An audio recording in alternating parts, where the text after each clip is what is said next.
are able to join.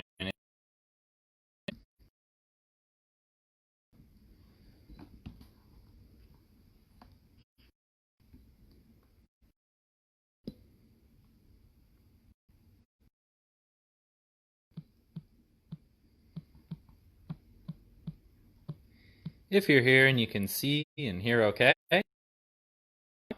throw a little comment down on the. Love to see who's joining us today.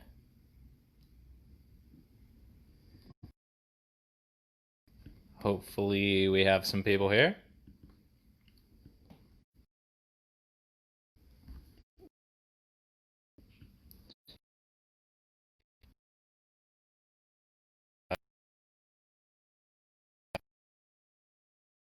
Most reliable.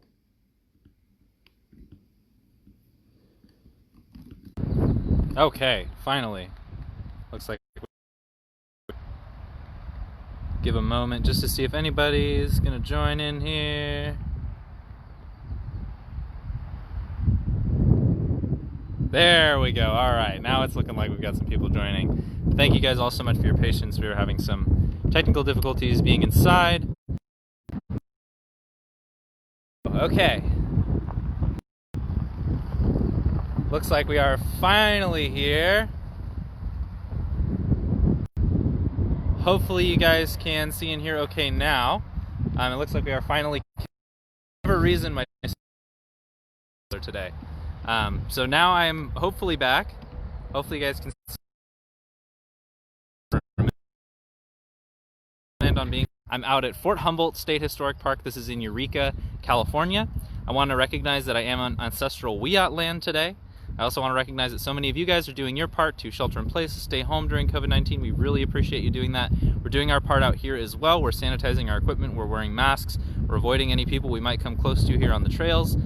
Just really quick, as far as opening things go, just so you guys know, our campgrounds are open, our parks are open, our trails are open in most cases. If there is somewhere you're interested in going to, best case is to call and make sure that it is open. But up here on the North Coast, most things are up again. So come on out, see us. Take a walk in the park. It's beautiful out here.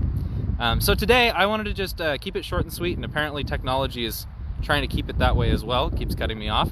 I just want to talk about some of the pieces from this to look around your own spaces that you live, maybe learn a little bit about your local history. Sometimes these things don't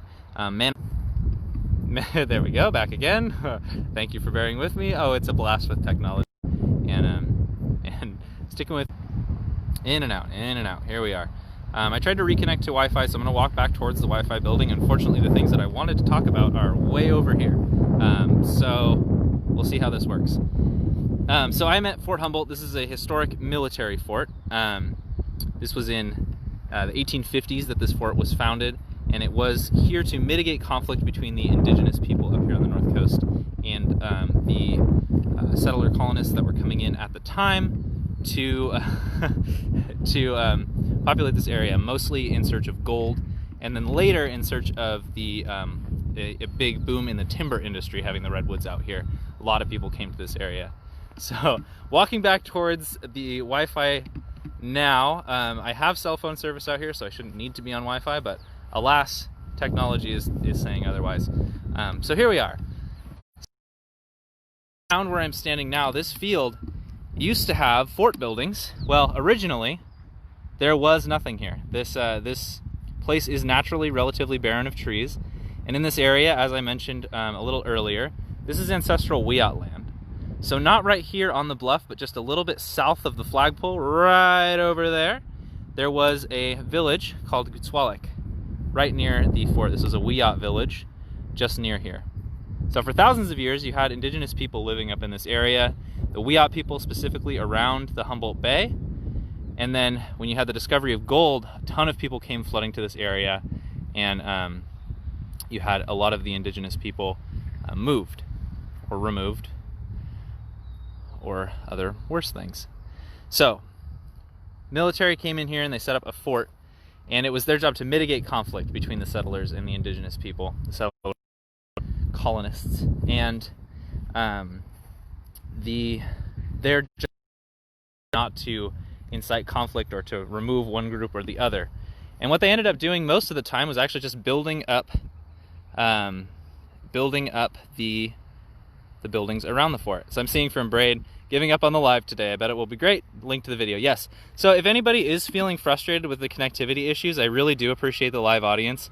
But if the if the connectivity is frustrating, please feel free to to leave for now, but come back and watch it. It's much smoother after the video is exported. I was watching one that we were having connectivity issues with the other day. For whatever reason, it's super glitchy and laggy when you're trying to watch it live, but plays much better later on. So if you are feeling frustrated, it is okay. You can leave and come back and watch it at a different time.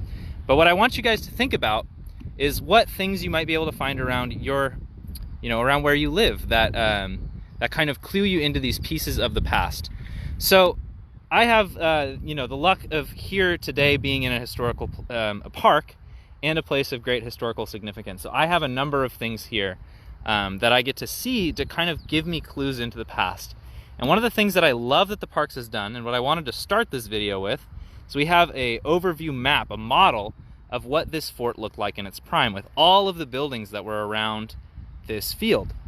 Now again, I wanted to start the video with that today, but unfortunately, with the connectivity issues, it doesn't look like I'm going to be able to broadcast from inside of the building. I might try and go back in there towards the end of the stream today. But if you take a look around this field, what the parks has done, zoom in on there, since I can't walk over there apparently, there's a number of pegs kind of stuck into the ground. And those all symbolize different buildings that were around this field. So at its prime, it was around 14 buildings, and we don't necessarily have them all labeled.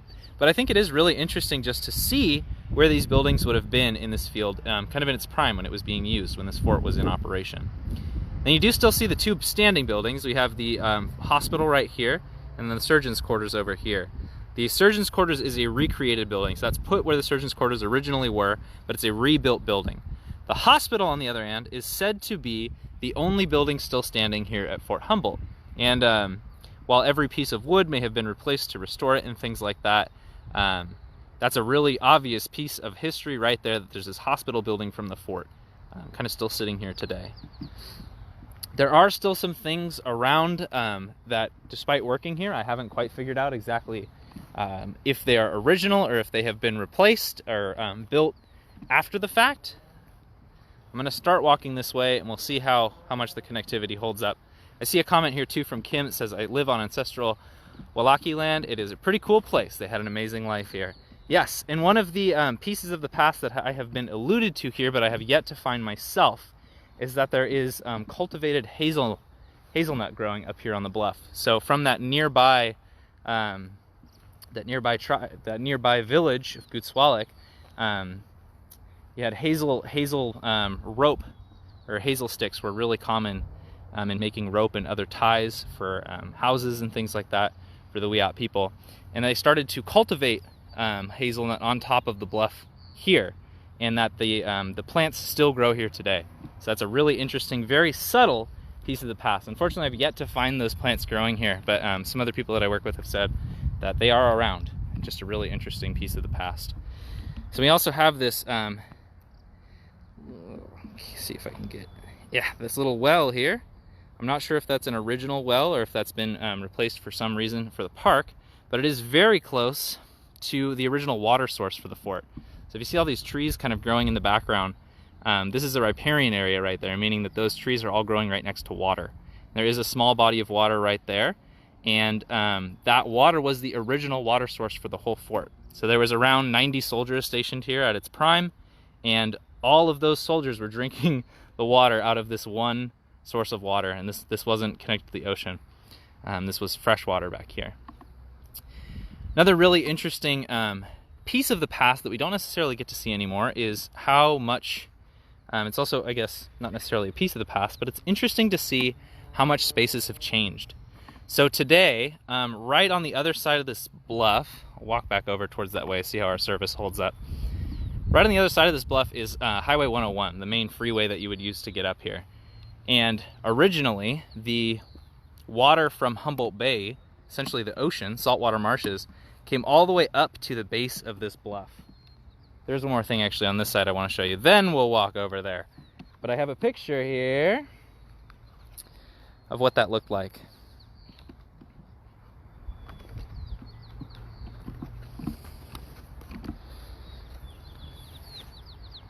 There we go. There we go. So in this image, you can see that's kind of Fort Humboldt from out in the water. You can see if you look real close, the kind of saltwater marshes going all the way up to the base of this bluff. And that's where I'm standing today, is right up where those buildings would be. So where we're gonna look at now, so I'm gonna go over here, see how our service holds up again. And I'd like to show you where the old road that led up into the fort is, because that's another, big remnant of the past that's not always easy to get rid of, is roads. Roads can leave a massive indentation in the ground, huge construction and all of that kind of stuff. And so this is kind of looking up from 101 down off of the side as it is today, which is on the other side of the bluff. Out again and back. But you can see where the kind of road wraps around. So that's where I'm going to walk over to now. We'll see how the service holds up. Again, unfortunately, we completely lost the stream that time. Thank you all who have continued to be bearing with me through this technology. So hopefully we'll get some people rejoining. I don't know what happened that the live stream just cut out like that. Usually it at least gives me a warning. So hopefully we'll have people rejoining us from before. I've got one person tuning back in. Thank you. Oh, there we go. People popping back in. Awesome, awesome, awesome. Thank you guys for rejoining. I'm so sorry. I don't know why the stream completely ended this time. Usually there is just technological gaps and it lets you restart, but for whatever reason it just completely killed it this time. So I am now standing on the road. Hopefully the connection will hold up. We have good cell reception here, so hopefully this will continue to broadcast for you guys. And I will step in the building at the very end and see if we can see that big diorama again. So I am now walking on what was the original road up here into the fort. And you can see how it's kind of cut away from the rest of the bluff here down this side. And that's very common with roads, that they kind of get cut off of the side of a hill so that way it's flat. And this is the original road up into the fort. And it looks like it might have even been considered a permanent road because it is a little paved just in this one spot for whatever reason. So I see our numbers are still climbing back up. Thank you guys again for rejoining if you were in here before. If you're joining for the first time, thanks so much for being with us. We're exploring some of the pieces of the past here at Fort Humboldt. So here you can see this is the original road leading up into the fort. In this picture right here, that's exactly what it looked like. Pretty cool. All right, so I'm going to go ahead and wrap up because my connection is being so unreliable to the hospital building here, and I can show you that overview diorama of the fort with all of the buildings and stuff. I think it is such an interesting way to see this historic site, and it gives you an insight a little bit better at the structures, but being so actually it will be reopening eventually with a whole new look you don't see now. So it looks like we are still connected. It looks like we're still here. So this is the diorama of the fort in its prime. I believe there was more buildings than are shown just here. I believe it was 14 buildings in its prime. But here you can see just kind of how they were laid around the parade grounds, which is what I was walking around today. And over here on the other side, go back again. Okay, we're really losing it this time. There's the water source. That was the one water source for the whole fort. That's the very last thing I wanted to touch on. So just want to say thank you guys all so much for joining. Thank you for struggling through technology with me. Our connection out here is a little bit difficult. Maybe we'll be borrowing some reception booster or something next time we're out here at the fort. That way we can actually carry on a full program without cutting in and out the entire time. Wouldn't that be nice? I want to thank you guys again so much for joining. Really appreciate you being here. We're doing these live streams every day at 3 o'clock, so you can always tune in tomorrow. Check us out at 3. I'm going to piece these two different pieces together and I'll upload that to YouTube. So if you want to watch the whole thing just as one continuous video without all of this back and forth with cutting and things like that, you can check that out on our YouTube. And just search North Coast Redwoods on YouTube. You should be able to find us. And we've got all of our live streams archived there. and this video will be stitched together so it's not two different live streams with all of this kind of cutting in and out. So thank you guys again so much for being here. Check out our live streams every day at 3. We've also got Junior Rangers, virtual Junior Ranger programs starting up. It's going to be 11:30 on Thursdays. If you want to check those out, it'll be our first one next week. So again, thank you guys all so much for being here, and hopefully we'll see you on the next one.